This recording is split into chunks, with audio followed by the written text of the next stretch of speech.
Para santri tidak diam dengan apa yang Anda selewengkan, karena Anda tidak mumpuni dalam persoalan Arab, kok sok-sokan meneliti persoalan keilmuan, keislaman yang bersumber dan medianya bahasa Arab. Ini kan nalar kemana? Nalar begitu loh.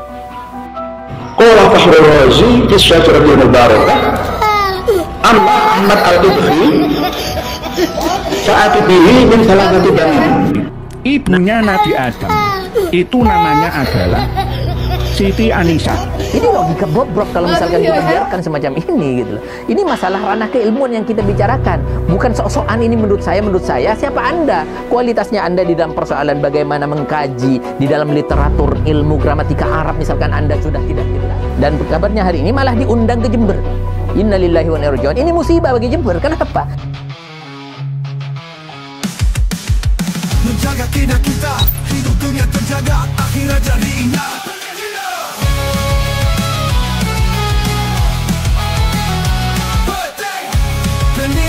Kita hidup dunia terjaga, akhirat jadi indah.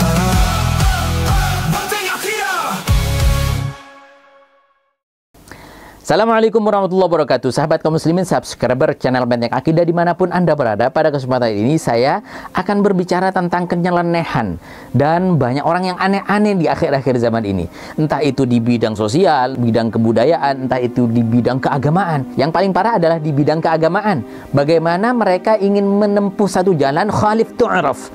Jadi mereka beda, mereka nyeleneh, mereka aneh-aneh, lalu mereka terkenal. Mama Gufron, kemudian salah satunya yang akan kita bahas hari ini adalah Nur Ihya. Ya, mereka menyebutnya Kiai Nur Ihya dari Surabaya, kalau tidak salah begitu ya. Baik, apa yang saya maksud dalam kesempatan ini, bagaimana kita menjaga wawasan keilmuan betul-betul otentik dari baginda Rasul Sallallahu Alaihi Wasallam. Boleh kita misalkan mau mentakwil dalam persoalan ilmu tafsir misalkan, silahkan, tapi harus mumpuni dong. Tapi masalahnya seperti contoh Nur Ihya ini, bagaimana beliau menyampaikan sesuatu yang sifatnya kontroversi, dan ini seolah-olah dia berijtihad lalu menyampaikan menurut saya, pendapat saya, Nabi Adam itu punya ibu. Seluruh dunia ini, seluruh alam ini, seluruhnya itu sudah sepakat bahwasannya Nabi Adam adalah manusia pertama yang diciptakan oleh Allah Subhanahu wa taala. Lalu bagaimana Nur Ihya ini terpeleset di dalam persoalan ini? Dia mengatakan bahwasanya, oh ini contohnya dalam persoalan penciptaan Nabi Isa. Diciptakan, Nabi Isa punya ibu. Lalu Nabi Isa oleh Allah Subhanahu wa taala digambarkan, oh Isa itu sama dengan penciptaannya Adam. Berarti Adam juga punya ibu. Harus mikir sebenarnya.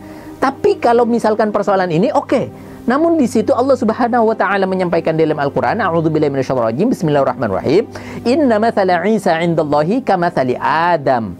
Oke, sampai di sini bahwasanya penciptaan Nabi Isa itu sama seperti Adam. Lalu Allah melanjutkan, khalaqahu min turabin tsumma qala lahu kun fayakun. Allah menciptakan dari debu, dari tanah liat dan lain sebagainya. Lalu ini ditafsiri oleh si Ihya ini bahwa ini sama dengan Adam, juga punya ibu, berarti Adam. Siapa? Katanya Ibu Anisa Ummu Adam.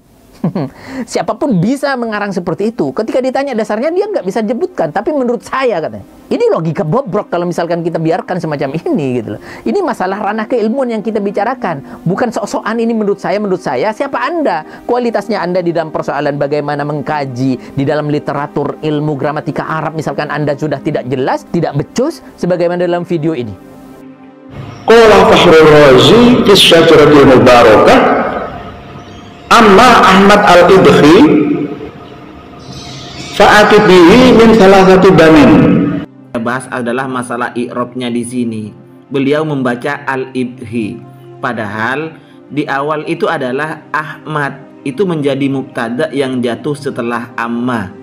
Mari kita dengarkan dulu hadis yang dibaca oleh beliau ini. Rasulullah Shallallahu Alaihi Wasallam sendiri sudah pernah dawuh,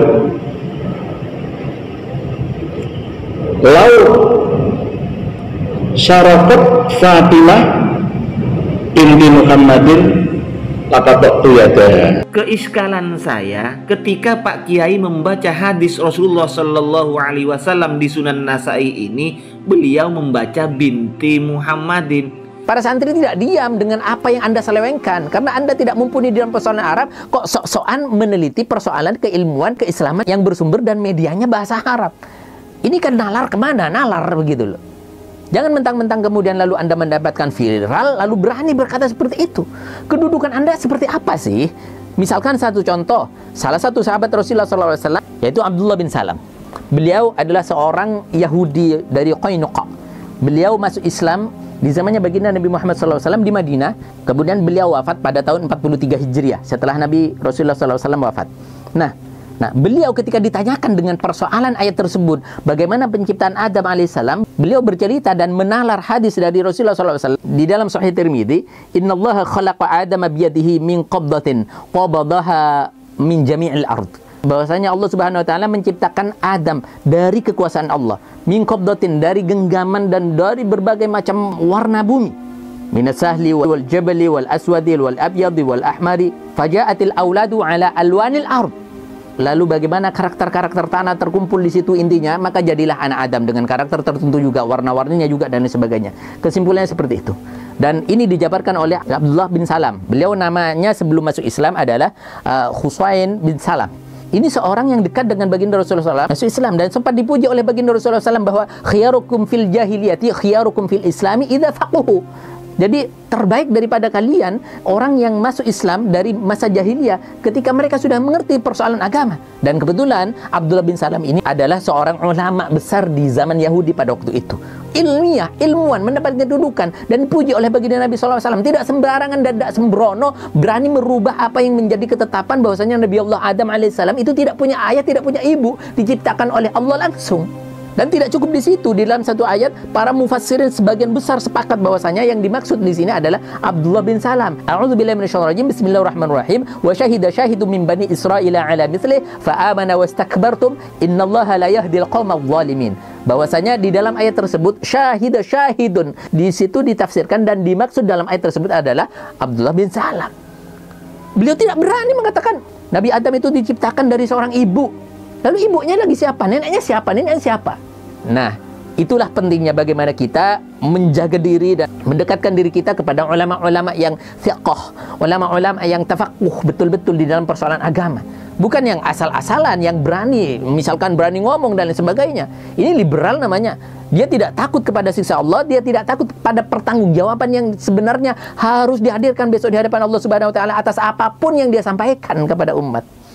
Maka perlu dijaga dan hati-hati bahwasanya tokoh-tokoh sok-sokan di akhir zaman ini semakin lama semakin bermunculan. Nah, dan kabarnya hari ini malah diundang ke Jember. Innalillahi wa inna ilaihi raji'un. Ini musibah bagi Jember. Kenapa? Karena di Jember dikenal dengan kota santri, dikenal dengan orang-orang yang alim. Ada para alim ulama, ada di keluarga di Ahmad Siddiq, ada keluarga di Tempurung, ada keluarga di Melokoh, dan dikenal di seantero negeri ada Habib Saleh Tanggul. Lah, kenapa mendatangkan orang semacam ini gitu loh?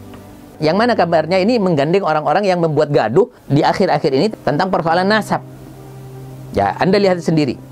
Apapun motifnya, apapun alasannya, yang pasti adalah bagaimana kita menjaga keimanan kita, bagaimana menjaga fokus kita, bagaimana kita tidak diadu domba dengan adanya orang-orang yang datang belakangan dibayar oleh oligarki, dibayar oleh orang-orang yang mau memecah belah, dan juga dengan berbagai macam tujuan mereka mengadu bikin gaduh negeri ini supaya tertutuplah informasi korupsi, kemudian tertutuplah upaya untuk menjual negeri ini oleh cukong dan oligarki yang saat ini mulai membeli tokoh, mereka kemudian membeli tanah kita numpang di Indonesia. Naudzubillah tsumma naudzubillah. Mari pertahankan idealisme kita, kecintaan kita kepada tanah air negeri kita supaya kita bisa menjaga semua ini untuk anak cucu kita kelak. Amin ya rabbal alamin. Semoga Allah mengijabahi segala niat mulia kita semuanya sampai kita mati husnul khatimah. Assalamualaikum warahmatullahi wabarakatuh. San Gus Bro. Seberat apapun tantangannya, seberat apapun yang harus kita pikul, wanhadu nuhudar rawaya. Jadilah sebagaimana onta yang harus membebani dirinya, yang harus membawa beban berat seperti apapun saja. Ketika berdiri, maka berdirilah onta tersebut. Ketika maju, berdiri, maka dia akan berdiri dan mengangkat badannya sekuat mungkin. Ini pesan dari Syekh Mustafa Al-Ghulaya ini. Ketika itu semua dilaksanakan, majulah kita sebagaimana kita macan yang sedang kelaparan. Berdirilah kita sebagaimana onta yang memikul beban seberat apapun saja. Maka tahya bikumul ummah. Umat akan bangkit, bangsa akan jaya, semua akan merdeka, dan Islam berada di dalam puncak kejayaannya. Takbir.